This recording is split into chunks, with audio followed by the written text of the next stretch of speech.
parang merong propaganda machine o parang may firm na merong bumabanat kay Chis Escudero para yung perception kay Chis Escudero masira at para yung mga tao, lalong-lalo na yung mga senador na boboto kung sino susunod na maging Senate President, medyo maapektuhan na gawin pa ba nating Senate President yan si Chis Escudero?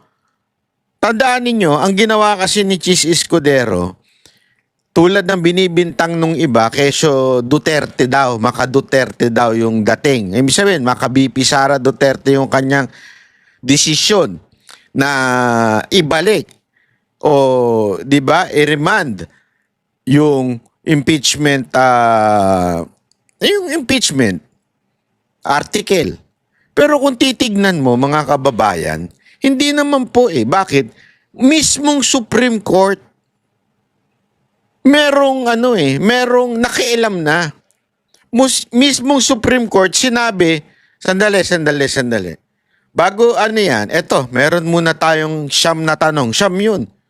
Siyam na tanong at pakisagot muna. Kamara, sagutin nyo muna ito.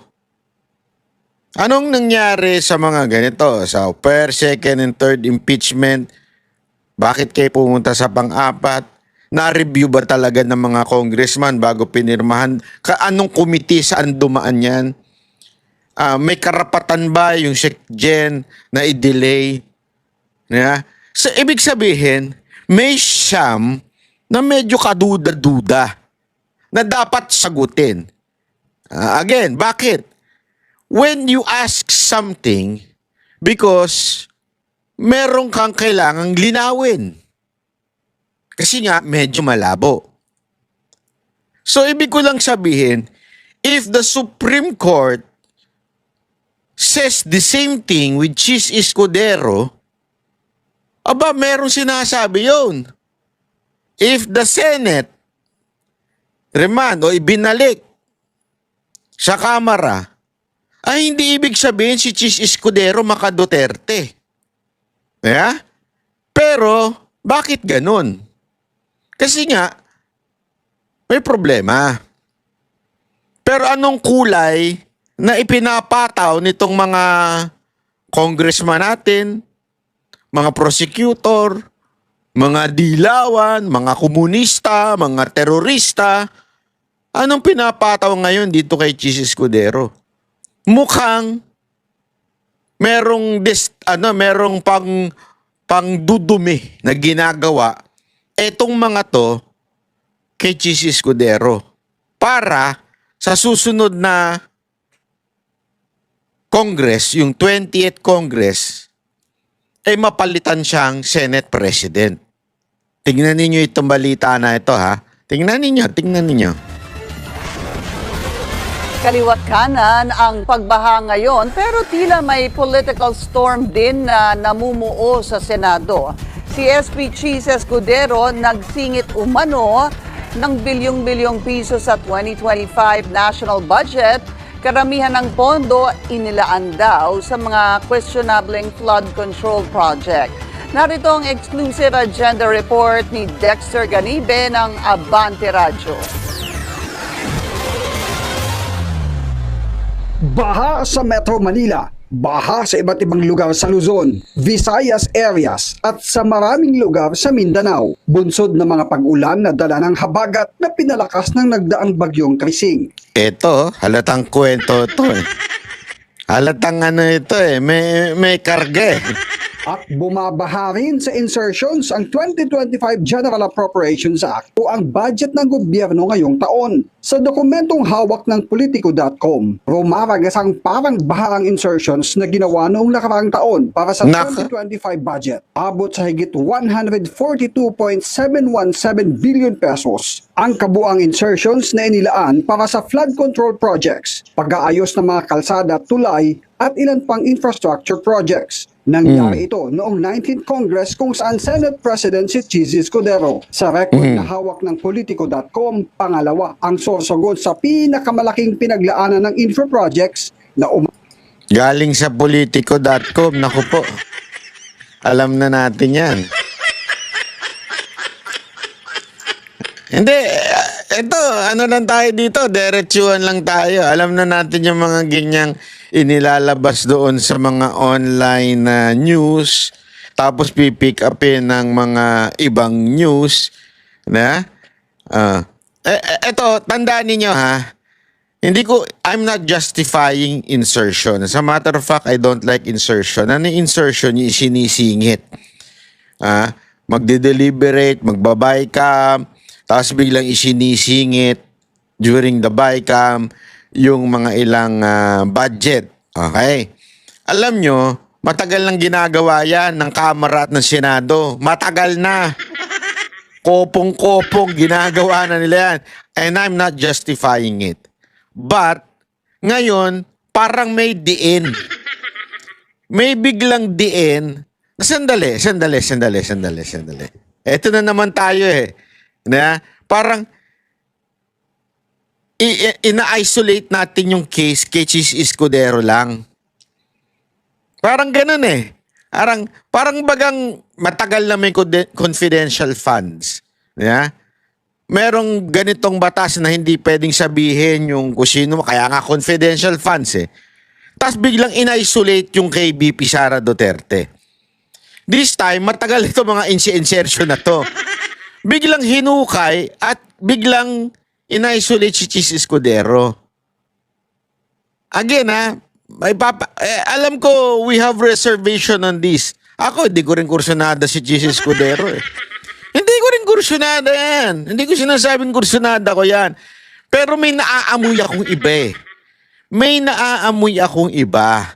Eto, tuloy lang natin. Abot ng 9.136 billion pesos. Sa nasabing halaga, 1.165 billion ang inilaan para sa flood control. Nakasaad sa page 719 ng 2025 GAA, ilang proyekto kaugnay ng flood mitigation at flood protection projects ang pinaglaanan. Ganun din ang construction ng seawall sa ilang coastal areas. Dating gobernador ng Sorsogon, si SP Cheese. Sinubukan natin siyang kunan ng pahayag o komento, pero hindi pa ito tumutugon. Pero una na niyang idinipensa ang nasabing usapin noong Hunyo. May mga proposed amendments ang mga senador at ang mga mambabatas sa Kamara man o sa Senado na dumaan sa proseso ng amendments. Kung saan mang lugar yon, nakalagay naman sa budget lahat. Pinakamalaki namang budget ang nailaan sa mga infra projects sa Bulacan na aabot sa higit sa 12 billion pesos, kung saan 2.9 billion dito ay para sa mga proyektong may kinalaman din sa flood control. Ilan lang dito ang mga flood control structures sa San Miguel at Mekawayan Rivers, Ugo. Ako, agree ako dito eh, na punahin yung mga project sa flood control.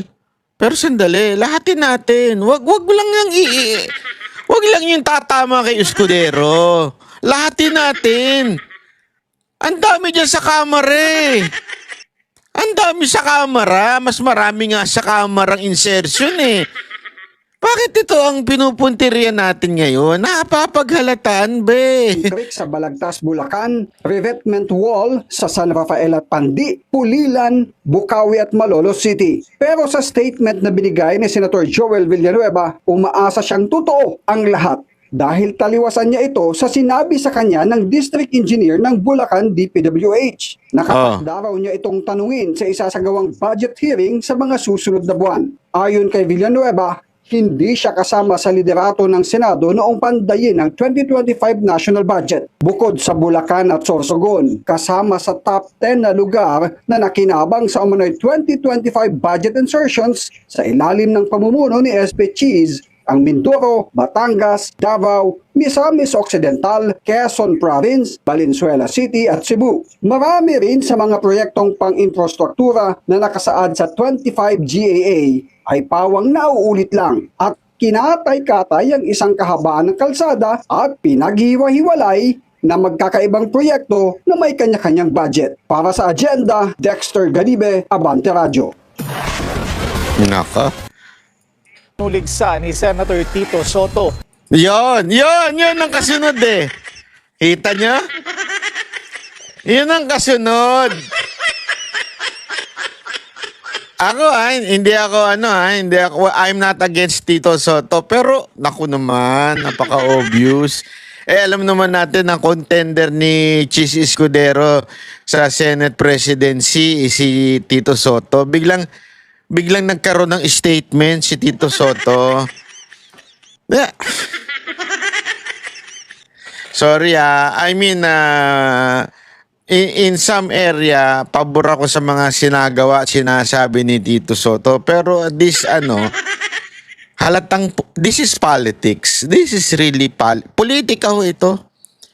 Gusto lang talaga maging Senate President. Ang umano'y 142.7 billion peso insertions sa 2025 budget. Anya, hindi umabot sa bilyon-bilyon ang mga amyenda ng mga nakaraang Senado. Iskandaloso raw ang mga ginawang insertion, lalo na kung kinuha ang mga ito sa pondo ng DepEd at DOH. Dep. Imbestigahan niya ang issue. Ayun na. Oh. Diba? Tingnan niyo kung kayo magaling kayo magbasa eh. Pagkatapos in-isolate yung insertion di umano, allegedly, ni Chis Escudero. Yeah? So, pinutikan siya, putik sa mukha. Sige, tapon. Ganyan. Kahit ito yung mga nakaraan na, ngayon lang lumalabas. Yeah? Biglang ganun eh. Tapos, after putikan, meron biglang isang hero na lalabas. Ano sasabihin ng hero? Dapat itong imbestigahan. Ito ay pera ng taong bayan. Ito ay kaya nagkakaroon ng problema sa baha. Gago! Medyo halata. Halata yung karga dito eh. Halata yung karga dito na alam nating mukhang